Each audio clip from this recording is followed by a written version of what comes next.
এই যে শুনছেন, তখন থেকে দেখছি আপনি বালির ভিতর হাত দিয়ে কি খুঁজছেন। আর এই ঝুড়ির ভিতর কি রাখছেন? মাছ তুলছি, দেখতে পাচ্ছেন না নাকি? আপনাদের মতো বাবুদের তো সকালবেলা উঠে আর খেয়ে দিয়ে কোনো কাজ থাকে না, এসব দেখতে চলে আসেন। সরুন সরুন, আমার কাজে ডিস্টার্ব হচ্ছে। আরে বাবা, আমি তো শুধু দেখছি। আসলে সত্যি কথা বলতে কি, আমি দীঘায় প্রথমবার এসেছি। আর এইরকম বালির ভিতর যে জ্যান্ত মাছ পাওয়া যায় সেটা তো আমার জানাই ছিল না। ভারী অদ্ভুত তো ব্যাপারটা। নতুন এসছেন তাই নতুন লাগছে, আমাদের এগুলো প্রতিদিনের কাজ। তা বলে আমার কাজে সময় নষ্ট করবেন না, সামনে থেকে সরুন। আমাকে এখন অনেকটা রাস্তা হাঁটতে হবে, কড়া রোদ ওঠার আগেই এই মাছগুলো নিয়ে আরদে দিতে হবে। আচ্ছা আচ্ছা, ঠিক আছে, রেগে যাচ্ছেন কেন? আমি তো আপনার সাথে শুধু ভদ্রভাবে আলাপ করতে চেয়েছিলাম। আমার নাম আকাশ, আমি কলকাতা থেকে এসেছি। আপনার নামটা জানতে পারি? আমার নাম দিয়ে আপনার কাজ কি? এই মাছগুলো পচে গেলে বাজারে দাম পাবো না, তখন তো আর আপনি এসে আমার পেটের ভাত জোগাড় করে দিয়ে যাবেন না। আপনার কাজ থাকলে আপনি আপনার নিজের কাজ দেখুন, আমার কিছু কিছু ঘোরার কোনো দরকার নেই। আপনার কাজের প্রতি নিষ্ঠা দেখে আমার সত্যি খুব ভালো লাগছে। আচ্ছা, এত সকালে আপনি একা একা এসেছেন? আপনার বাড়ি কোন দিকে? বাড়ির আর কেউ আসেননি? আমার বাড়ির ঠিকানায় আপনার কাজ কি? আপনি ঘুরতে এসেছেন, ঘুরে দেখুন, আনন্দ করুন। আমি জেলের মেয়ে, আমার সাথে আপনার এত কিসের আলাপ? রাস্তা মাপুন তো, আমাকে আমার কাজ করতে দিন। সরে দাঁড়ান।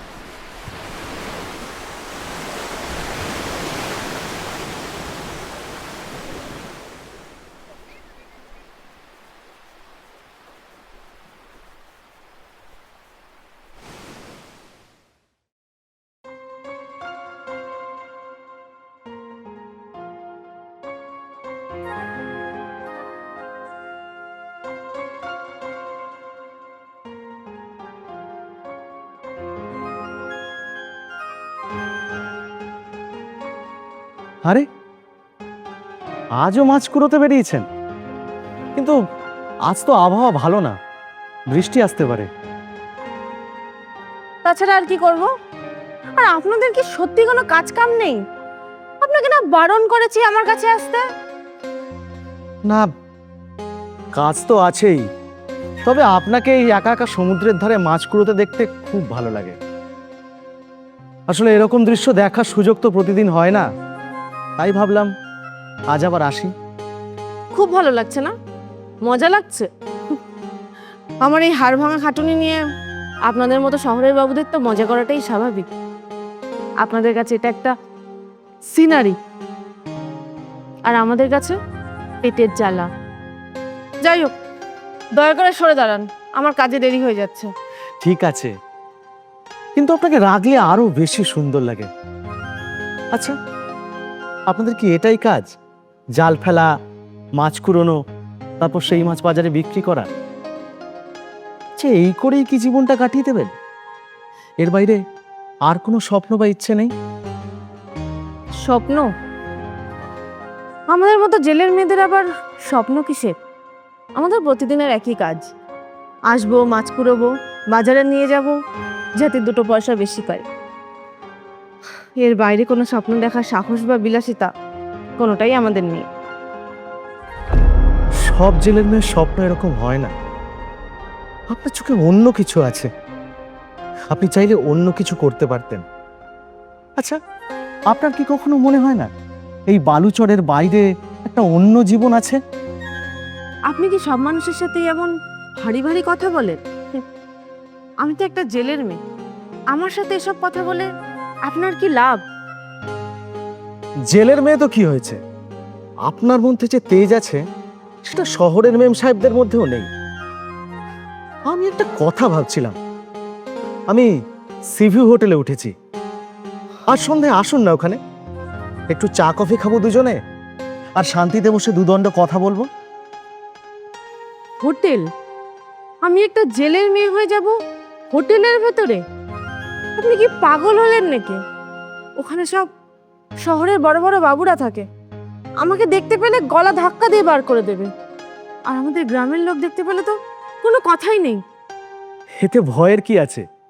হোটেলে গিয়ে তো শুধু আলাপই হবে, আর আমি তো থাকবো আপনার সাথে, ভয়ের কিচ্ছু নেই। আসুন না ওখানে, দুজনে দুজনের জগৎটা জানতে পারবো। জিয়া, আমার কি লাভ হবে আমি জানি না, কারণ আপনার জগৎ আর আমার জগৎ সম্পূর্ণ আলাদা। কথা দিচ্ছি না, ভেবে দেখছি।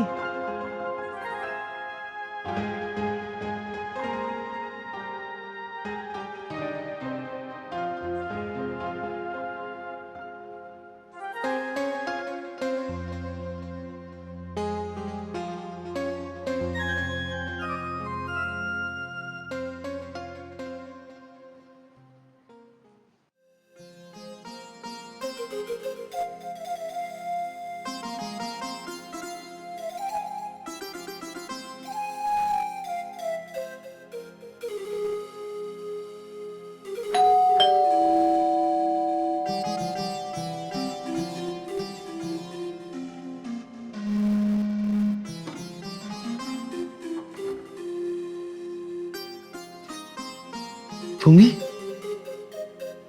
তুমি সত্যি আসবে আমি ভাবতে পারিনি। এসো, ভেতরে এসো।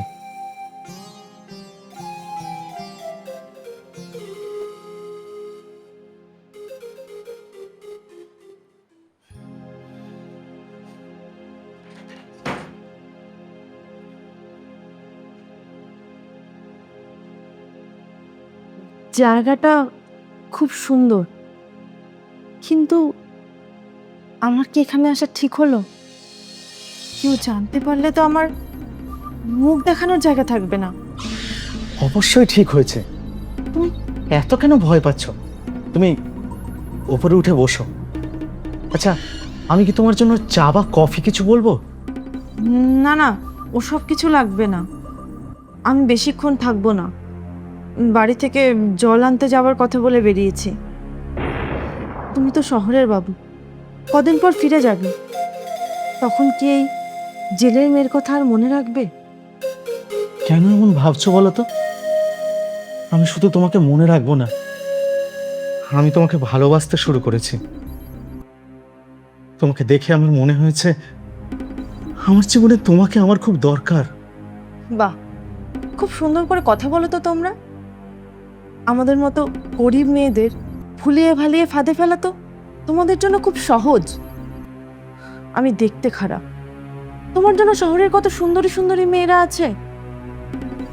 আমার আমার ভয় হয়, তুমি কি এই গরিব জেলের মেয়েকে ঘরে তোলার সাহস রাখবে? আমার সাহসের অভাব নেই, বিশ্বাস করো। আমি তোমাকে নিয়ে ভীষণ সিরিয়াস। বাইরের ওই রূপের চেয়ে তোমার সরল মনটার দাম আমার কাছে অনেক বেশি। আমি কালই তোমার দাদার কাছে গিয়ে আমাদের ব্যাপারে সব বলবো। তুমি সত্যি বলছো তো, নাকি আমাকে একা পেয়ে শহরের বাবুদের মতো মজা লুটতে চাইছো? দেখো, দাদা কিন্তু ভীষণ রাগী মানুষ, যদি না মানে? আমি মানিয়ে নেব। ভালোবাসলে সাহস রাখতে হয়, ভয় পেও না, আমি আছি তো।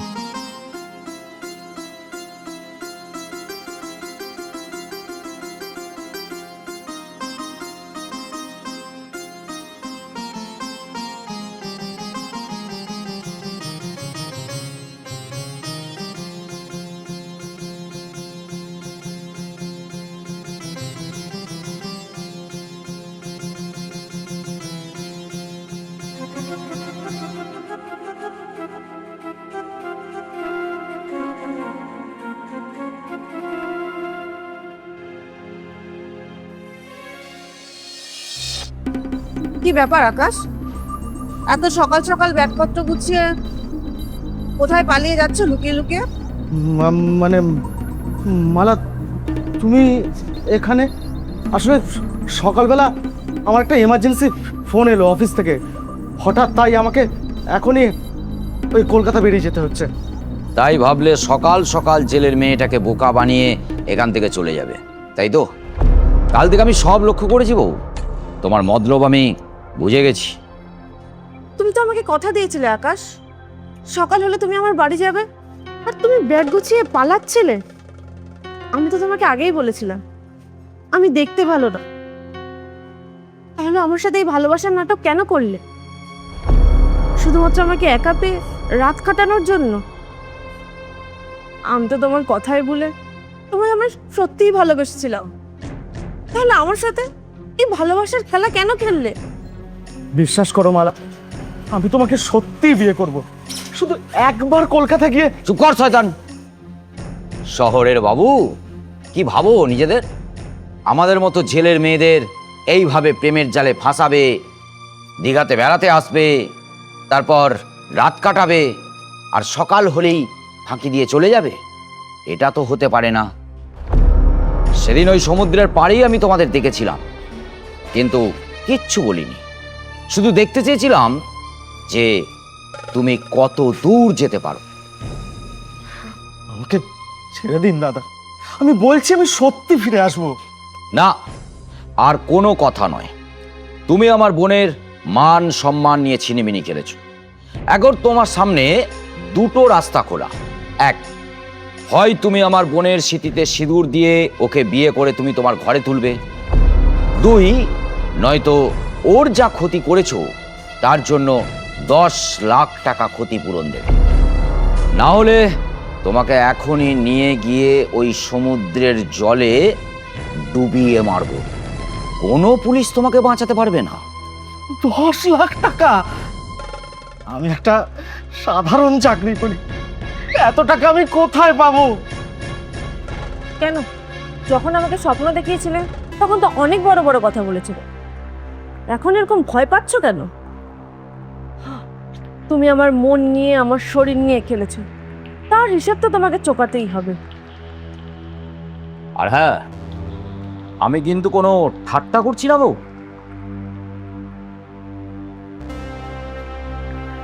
ঠিক আছে,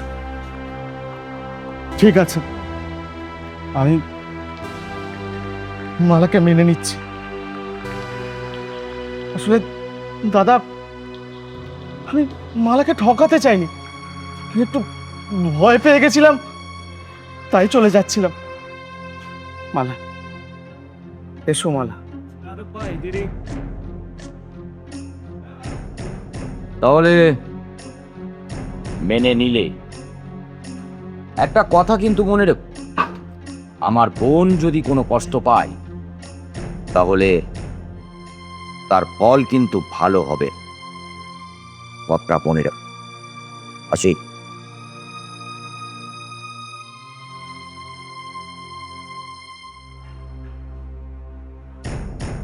তুই আমাকে ফাঁসিয়ে বিয়ে করলি, তাই না? কে আমি ছাড়ছি, বাড়ি চল, দেখাচ্ছি মজা। দাদা, ও দাদা! কি হয়েছে? ওই বেটা, কি হয়েছে রে? কি বলছিস আমার বোনকে? আমার দাদাকে ডাকছো কেন? আমি তো তোমার সাথে জাস্ট ইয়ার্কি মারছিলাম। আরে আমিও তো তোমার সাথে একটু ইয়ার্কি মারছিলাম।